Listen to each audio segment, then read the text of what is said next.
Okay, so we'll just spend a couple of minutes figuring out how to edit images for your portfolio in Photoshop as well as in um, PowerPoint. So I'm going to go ahead and just walk you through some real simple ways to do it. And so, for example, let's say you had like a physical booklet that you needed to put into your portfolio page. I have all the images that I pulled off of my phone here in a folder, so I'll just drag this down and dump it into Photoshop, just open it in Photoshop. And what we'd want to do here is we'd want to go in and go to Image, and we would want to go to Image Rotation, and we'd want to go 90 degrees counterclockwise, so it's facing the right way. And then you're going to want to crop this. So you can see I got my hand in there, and I was just holding it open so that the camera could get the picture on the copy stand. So what I would probably do is I would just go in here, and if you let's see, if you click on the crop tool, which is right here, there's a whole bunch of different kinds of crop tools that you can use. So the easiest one is just the regular crop tool. So you can I would just drag this way, and then I would just, sometimes it's better just to crop out your background a little bit and just give people the image itself and not worry so much about whether you get every little bit in there. So I would just do that, click enter, and now I have now I've gone ahead and I've got the image cropped. And so now we just need to figure out what size we want it to be. So I'm going to go in here to image mode, or sorry, image size.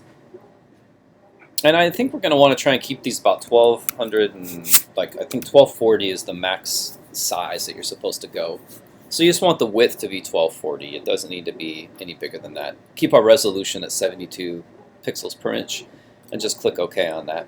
You could go in and do some image correction if you want to. So here, if I go in and go, let's see, adjustments, I can go in and try and adjust color balance if I want to. I can change the hue and saturation, vibrance. There are all these different things. Probably the most simple thing to do you're going to want to do is just go in and adjust contrast a little bit. So make it pop a little bit more, bounce out there a little bit so it looks good on the screen. You can also hit the auto button if you want to, and that'll do kind of an automatic adjustment. Click OK on that. You can see this image is a little blurry because I didn't have the camera focused quite correctly when I took it, so not a whole lot you can do about that. You could try going in Image, Adjustments, and try and find like a Sharpen Filter or something like that. There's filters in here that are sharpened, so maybe I would do that and go Sharpen, and there should be a little it depends on which filter I select. If I go in and go Sharpen,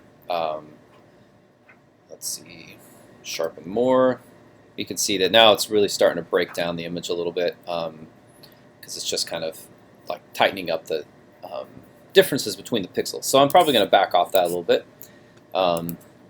And now I just want to save it. So you want to save these things as something that you can remember, right? So what I like to do is just build brand new folders. I'm always a big fan of making a new folder and just calling this, let's say we call this Art 1107.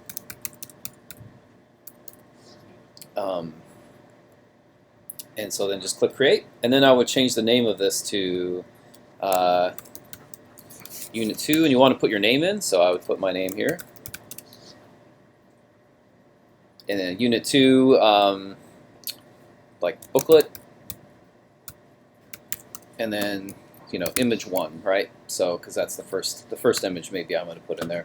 Click OK, or just click Save, and it'll put that JPEG into our. You want to make sure you save it as JPEG. That'll put that into the folder in there where you can use it. Another thing you can do, sometimes you'll end up with an image. Let's see if I can find a good one in here that's a little bit out of square. So for example, let's say that this was an image and I wanted it to be square, but you can see it's tilted a little bit. I could go in and rotate that around if I want to, but probably the easiest way to do it is just to go in here and go with the Perspective Crop tool. And this tool is really cool because it basically just lets you pick 4 points on your image, and then it's just going to it's basically going to zip that into a square for us. So if I hit enter for that, now it's done that. So basically, just taking something that was crooked and I straightened it out, and it distorts it a little bit, but for our purposes in a portfolio page, it's fine. It's probably fine. So then what I would probably do is just come down here to my layers, come over to my layers, and I'm just going to add like a mask to this, and I'm probably going to go with curves here. And you can see there are all these curves that you can choose from on this. You can grab like the white eyedropper tool, and what that does is that tells the computer, I want this to be my whitest. Oops, I'm really messing this up now. All right. What that does is that tells the computer this is the whitest white in the image. So you can see wherever I click on that, it's going to change it. So you just want to pick a good spot in here, someplace that kind of gives you the clearest, cleanest white. That looks pretty good. I can also do the same with the black. So by selecting that, it's going to make that the blackest black. And then if you look down here in your histogram, you can actually adjust and change some of these things around. And you can click and drag on this, and that'll adjust the middle tones. So you might want to play with that a little bit just to give you just the right image. But once this looks good, once it looks the way I want it to, I'll go in here to image size again. I'll make it 1200 pixels across and click OK, and then I'll just save it. I'll put it in there again. In this case, I would do I would just change it to this, and I would maybe change this. This is unit. This was unit 1 flipbook.